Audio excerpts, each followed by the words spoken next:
በውጤቱ መሰረት ሀና የእናንተ ልጅ አይደለችም። ምን? እንዴት?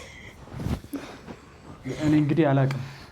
ናሙናው እንደሚያሳየው ከሆነ አንቺ የነ ወይዘሮ ሜላት ልጅ አይደለሽም። ይሄ በፍጹም አይሆንም።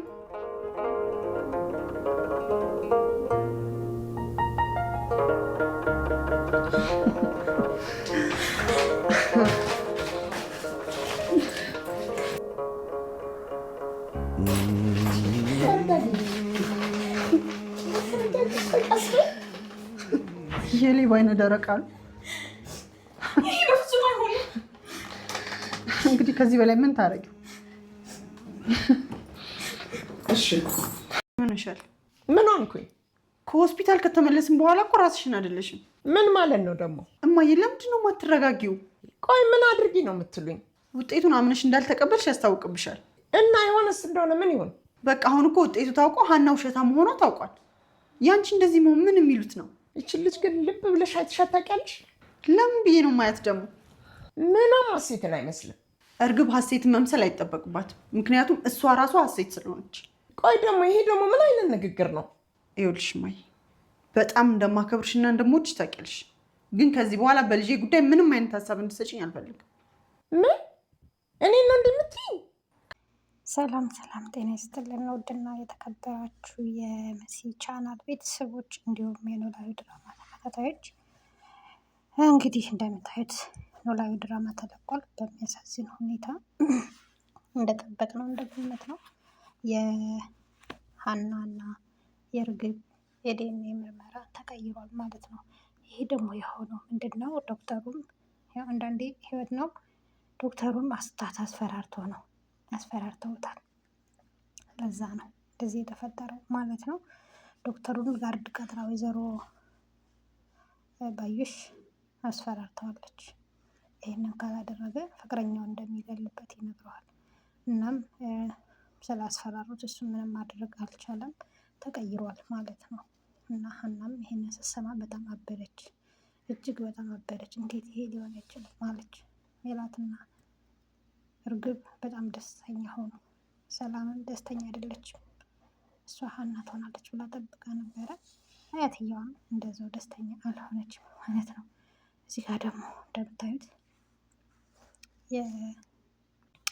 የጆሮ ጓደኛ ሀናን ውጤቱ እንዴት ሆነ ብሎ ይጠይቃታል። ውጤቱ እንዴት ሆነ ሲላት ውጤቱ ያው እኔ አይደለሁም እርግብ ናት ተሳስተዋል ምናምን አለች። ከዛ የምን ውጤት ነው ምን ብሎ እሱ እንደነገጠን ግን አንቺ እርግጠኛ ነሽ ፎቶውና መስቀሉ እያለ ሲያወሩ ሁለቱ የጆሮ ጓደኛ ሰምቶ ነበረ። የጆሮ ጓደኛም እንደምታዩት ሄዶ ልጁን እገላለሁ አለ። እንዴት ይሸውደኛል? ለምን እንደተፈለገ እንዴት አልነገረኝም? እገላለሁ ብሎ የጆሮ ጓደኛም አቅሉን ሳያቅም ሄዶ ልጁን ገጥሞታል። እንግዲህ በእርግጥ እሱንም ካገኙት ይገሉታል። የጆሮን ጓደኛ ራሱ ከተሰማ ይገሉታል። ግን እውነቱ ይወጣል። እውነቱ ግን ይወጣል። እርግብ ለጊዜው ነው ደስታሽ፣ ጠብቂ፣ ለጊዜው ነው ደስታሽ። እና የወይዘሮ ሜላት እናትም በጣም ተናዳለች። ምንም ውስጧ ነው ሊቀበል አልቻለችም። ሜላት ናት ይችን ከፍ ሜላት ብቻ ነች እንከፍ ስለሆነች እንትን እያለች ያለችው ማለት ነው። አላምን ብላ ያለችው እርግብ ነው ያለችው። ስለዚህ እውነቱ አንድ ቀን እስከሚወጣ ነው የምትደሰችው።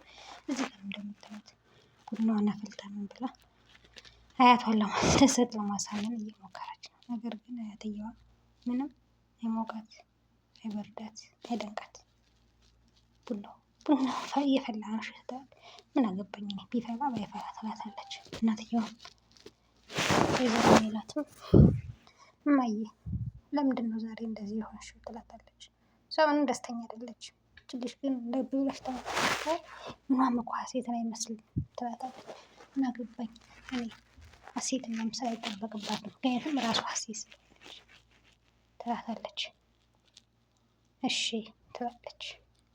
እንደፈለግሽ ጠጩ ከልጅሽ ጋር አብረሽ ብላት ትታት ትወጣለች። አየር መቀበል እፈልጋለሁ ብላ ዶክተሩም ሰላም አላገኘም። ውስጡ እየጸጸተውና እንትን እያለው ነው። እንደዚህ አይነት ስራ መስራት አልፈለግም፣ ግን ያው ህይወት ነው። በፍቅረኛው ነው የመጣበት። በፍቅረኛው ስለመጣበት ብቻ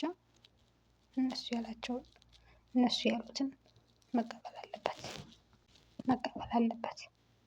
ወይዘሮ ሜላት ባዩሽ ግን ወዮልሽ፣ መጨረሻው የታወቀ ቀን ወዮልሽ። ለእነዚህ እንኳን የምትከፊው ገንዘብ የለሽም። የሜላትን ገንዘብ ተማምና ነው ይህንን የቀጠረች ገርድ ቀጥራ መንገላ ነው። እና በጣም ነው የሚያሳዝነው። ሀንዬ ግን በጣም አዝናለች። እኔ መፈራ ይልቁንስ አባቷን የሆነ ነገር እንዳያደርጉባት ነው። ምክንያቱም አባትየው ያው እየተንቀሳቀሰ አይደለም። አባትየውን የሆነ ነገር እንዲያደርጉት ያዘዘቻቸው ይመስለኛል ወይዘሮ ባዩሽ። ከዛ ሁሉንም ነገር በሕክምናው ስም የወጣውንም ገንዘብ ለመውሰድ ስትል ማለት ነው። እና በጣም ነው የሚያሳዝነው። እርግብ እንደምታያት ጮቤ ረግጣለች። በጣም ደስተኛ ሆናለች። እጅግ በጣም የሚያሳዝነች ሀና። ያው አንዳንዴ የሆናችሁት ቀርቶ ያልሆናችሁት ሲፈጠር ትንሽ ያሳዝናል። ሀኒም በጣም አዝናለች። ግን ይሁን አባቷን በማረላት ይሄ ቀስ በቀስ ይወጣል። እንዲህ ብሎ አይቀርም። እርግብ ሴራሽ ሁሌ ይጋለጣል። ወይዘሮ ሜላት ደግሞ አንቺን ከፊዎች ሴትዮ አቃጥለሽ ደፋሽን። በእውነቱ አቃጥለሽ ደፋሽን እኛን ራሱ ተመልካቾችን።